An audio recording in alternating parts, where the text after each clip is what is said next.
जय हिंद दोस्तों, आप सभी का गांव तक 3.0 में बहुत बहुत स्वागत है। तो फ्रेंड्स, कैसे हैं आप सभी। जैसा कि आप सब यहाँ पर देख पाएंगे, अनुदेशक की एक और नई भर्ती लेकर के आप सभी के बीच उपस्थित हूँ।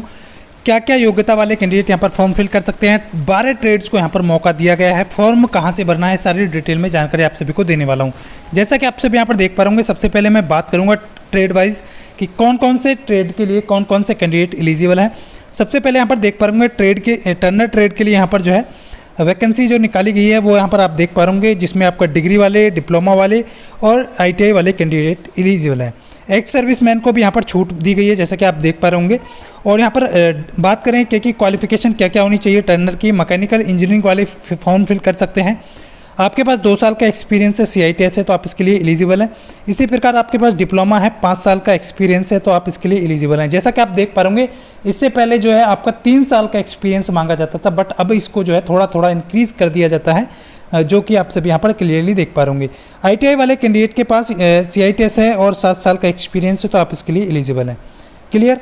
उसके बाद नीचे की तरफ जाएंगे तो मशीनिस्ट का यहाँ पर देख रहा होगा एक पोस्ट, यहाँ पर पोस्ट अलग अलग हैं, लेकिन यहाँ पर अभी पोस्ट क्लियर नहीं की गई हैं, बट आपको मशीनिस्ट ट्रेड के लिए यहाँ पर वैकेंसी निकाली गई है, तो उसके लिए भी यहाँ पर 2 साल का एक्सपीरियंस है। सेम आपका कौन कौन से कैंडिडेट एलिजिबल है, प्रोडक्शन इंजीनियरिंग है, मैकेनिकल डिप्लोमा है, प्रोडक्शन से है आपका, तो आप एलिजिबल हैं। ITI आपने किया हुआ है, तो आप इसके लिए एलिजिबल हैं 7 साल के एक्सपीरियंस के साथ। उसके बाद फिटर वाले कैंडिडेट के लिए भी यहाँ पर इसी प्रकार से दिया गया है। उसके बाद नेक्स्ट है इलेक्ट्रॉनिक्स मैकेनिक का। यहाँ पर इलेक्ट्रॉनिक्स मैकेनिक में आप देख पा रहे होंगे, डिप्लोमा आपने इलेक्ट्रॉनिक्स इंजीनियरिंग से किया है, डिग्री किया है आपने इलेक्ट्रॉनिक्स इंजीनियरिंग से, तो आप इसके लिए एलिजिबल हैं। ITI वाले कैंडिडेट यहाँ पर जो है 7 साल के एक्सपीरियंस के साथ, यदि आपके पास इलेक्ट्रॉनिक्स मैकेनिक्स ट्रेड से है, तो आप इसके लिए टीचिंग एक्सपीरियंस हो या फिर आपके पास इंडस्ट्रियल एक्सपीरियंस हो, दोनों यहाँ पर मान्य होंगे। क्लियर। नेक्स्ट जो पद है वो आपका है इलेक्ट्रीशियन का। जैसा कि आप देख पा रहे, इसमें भी आपका इलेक्ट्रिकल, इलेक्ट्रॉनिक्स, इलेक्ट्रिकल वाले कैंडिडेट एलिजिबल हैं, और यहाँ पर भी आपकी वही सेम क्वालिफिकेशन यहाँ पर आपकी मांगी गई है। तो उसके बाद नेक्स्ट जो है ड्रेस मेकिंग का, यहाँ पर आप देख पा रहे, जिसमें आपका ड्रेस मेकिंग से, फैशन डिजाइनिंग टेक्नोलॉजी से और कस्टमर डिज़ाइनिंग से, और यहाँ पर बहुत सारी चीज़ें यहाँ पर दी गई हैं, फैब्रिकेशन है इस तरीके से। और डिप्लोमा आपका 2 साल का डिप्लोमा है, आपके पास 5 साल का एक्सपीरियंस के साथ में, तो आप इसके लिए एलिजिबल हैं। इसी प्रकार आपका ITI है, 7 साल का एक्सपीरियंस, तो आप इसके लिए एलिजिबल हैं। नेक्स्ट जो पद है स्विंग टेक्नोलॉजी, इसी प्रकार स्विंग टेक्नोलॉजी का यहाँ पर दिया गया है। नेक्स्ट पद की बात करेंगे उसी प्रकार यहाँ पर CHNM की, तो उसमें भी आपका डिप्लोमा है, डिग्री है, ये सभी कैंडिडेट यहाँ पर एलिजिबल हैं। CHNM में कंप्यूटर साइंस वाले, IT वाले, इलेक्ट्रॉनिक्स वाले कैंडिडेट एलिजिबल हैं, डिग्री है, डिप्लोमा है, वो सभी कैंडिडेट यहाँ पर एलिजिबल हैं। ITI आपने किया है, तो ये चीज़ यहाँ पर आप ध्यान रखेंगे। उसके बाद CSA की बात करेंगे, CITS में, तो उसके लिए यहाँ पर आपका कंप्यूटर साइंस है, इन्फॉर्मेशन टेक्नोलॉजी है, पोस्ट ग्रेजुएट है, कंप्यूटर साइंस वाले हैं, IT वाले हैं, सभी कैंडिडेट एलिजिबल हैं। NILET B सर्टिफिकेट आपके पास, वो भी एलिजिबल है, यहाँ पर रखा गया है। क्लियर। तो ये सारी चीज़ें हैं, ITI वाले कैंडिडेट भी ध्यान देंगे और डिग्री वाले, डिप्लोमा वाले भी। अब वेतन क्या रहने वाला है वो भी बताने वाला हूँ, बट अभी आपको MMB के लिए भी यहाँ पर पद निकाले गए हैं। मैकेनिकल इंजीनियरिंग वाले, डिग्री वाले, डिप्लोमा वाले यहाँ पर कैंडिडेट एलिजिबल हैं। ITI वाले मोटर मैकेनिक व्हीकल से हैं, वो भी यहाँ पर एलिजिबल हैं। सेम क्वालिफिकेशन यहाँ पर मांगी गई है। ड्राइविंग लाइसेंस MMB में अलग से मांगा जाता है, तो एसेंशियल क्वालिफिकेशन यहाँ पर दी गई है। वेल्डर में आपका यहाँ पर देख पा रहे होंगे, वेल्डर में आपका प्रोडक्शन इंजीनियरिंग, मैकेनिकल इंजीनियरिंग वाले एलिजिबल हैं। Diploma 5 year diploma in mechanical production, यहाँ पर देखिए अलग अलग क्वालिफिकेशन दी गई है, CITS एक्सपीरियंस के साथ में यहाँ पर आपसे मांगा गया है। लेकिन यहाँ पर देख पा रहे होंगे वेल्डर में आप सभी को यहाँ पर वो सारी चीज़ें यहाँ पर दी गई हैं, तो इसी प्रकार आपका CITS में आप देख पा रहे होंगे आपने ITI किया हुआ है, उसके लिए भी यहाँ पर दिया गया है अलग से। IT की अलग से पोस्ट है यहाँ पर, इस तरीके से आप देख पा रहे होंगे, सेम एक्सपीरियंस, सेम इन्फॉर्मेशन यहाँ पर दी गई है। यदि आपके पास ये क्वालिफिकेशन है, आप एलिजिबल हैं इस चीज़ के लिए, तो आप फॉर्म फिल कर सकते हैं।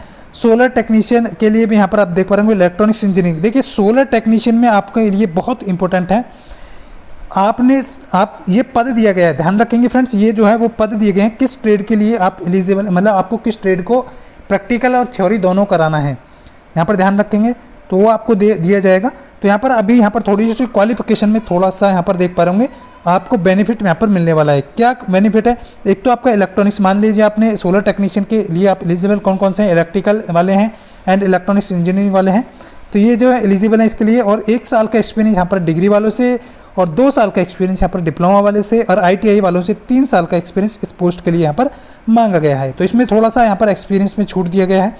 उसके बाद यहाँ पर देख पा रहे होंगे REC की बात करेंगे तो इसमें भी आपका 1 साल का एक्सपीरियंस रखा गया है। मैकेनिकल इंजीनियरिंग वाले या मैकेनिकल इंजीनियरिंग वाले यहाँ पर डिग्री डिप्लोमा वाले 2 ईयर के एक्सपीरियंस के साथ एलिजिबल हैं, और इसी प्रकार 3 साल एक्सपीरियंस के साथ ITI वाले कैंडिडेट यहाँ पर एलिजिबल हैं। क्लियर। उसके बाद ट्रेनिंग मेथोलॉजी के यहाँ पर CITS का पद है, और यहाँ पर बात करेंगे डिग्री वाले कैंडिडेट एलिजिबल हैं यहाँ पर 2 साल के एक्सपीरियंस के साथ, डिप्लोमा वाले 5 साल के एक्सपीरियंस के साथ एलिजिबल हैं, और ITI वाले 7 साल के एक्सपीरियंस के साथ यहाँ पर एलिजिबल हैं। Clear. Works of calculation science की बात करेंगे तो यहाँ पर आपका जो है 2 साल का एक्सपीरियंस डिग्री वालों से मांगा गया है, 3 साल का एक्सपीरियंस डिप्लोमा वाले कैंडिडेट से यहाँ पर 3 ईयर डिप्लोमा 5 साल का एक्सपीरियंस यहाँ पर डिप्लोमा वाले कैंडिडेट से मांगा गया है। ITI वाले कैंडिडेट से 7 साल का एक्सपीरियंस यहाँ पर मांगा गया है, ध्यान रखेंगे। तो ये क्वालिफिकेशन यहाँ पर रखी गई है। बहुत सारे कैंडिडेट जो है इस चीज़ को लेकर के चिंतित होंगे कि अब जो है एक्सपीरियंस धीरे धीरे यहाँ पर बढ़ाया जा रहा है, और परमानेंट वैकेंसी आपकी नहीं निकाली जा रही है। ये आपकी गेस्ट फैकल्टी की वैकेंसी है। यहाँ पर अब मैक्सिमम आपको 30,000 मंथली के हिसाब से मिलेगा, यानी कि 30,000 से अधिक नहीं मिलेगा। CITS पद के लिए आपको 250 रुपये प्रति घंटे के हिसाब से, CTS के लिए 200 रुपये पर घंटे के हिसाब से दिया जाएगा। क्लियर। मिनिमम एज आपका 21 साल होना चाहिए 1 अगस्त 2026 तक, ये आपका क्लियरिटी है। अब आपको कैसे फॉर्म को सबमिट करना है आपको ध्यान रखना है, या तो बाई पोस्ट या फिर बाई हैंड आपको यहाँ पर 3 अगस्त 2026 से पहले आपको जो है दिए गए पते पर सेंड कर देना है। क्लियर। ये सारी चीज़ें आपको ध्यान रखनी है। फॉर्मेट कहाँ से मिलेगा, इसका फॉर्म फिल करना है आपको, तो ये फॉर्मेट में आपको टेलीग्राम लिंक का वीडियो को डिस्क्रिप्शन में लिंक दिया हुआ है टेलीग्राम, तो उसको ज्वाइन कर लीजिएगा, या फिर उस पर ये सारे फॉर्मेट आपको प्रोवाइड कर दिए जाएंगे। इसको प्रिंट निकलवा करके फिल करके आप जो है बाई हैंड या स्पीड पोस्ट के माध्यम से भेज सकते हैं। क्लियर। तो ये सारी चीज़ें हैं, सारे डॉक्यूमेंट्स लगाने हैं। तो ये सारी चीज़ें हैं, ये सारी ट्रेड्स दी गई हैं। यदि आप इसके लिए एलिजिबल हैं तो आप जो है आवेदन कर सकते हैं। 3/8/2026 इसका अंतिम तिथि है। तो ये छोटी सी एक इन्फॉर्मेशन थी, उम्मीद करता हूँ आप सभी अच्छे से समझ पाएंगे। ऑल इंडिया कैंडिडेट इसके लिए एलिजिबल हैं। मिलता हूँ नेक्स्ट वीडियो में। यदि फिर भी आपकी कोई क्वेरी है तो कमेंट करके बता सकते हैं। तब तक के लिए सभी को जय हिंद, वंदे मातरम।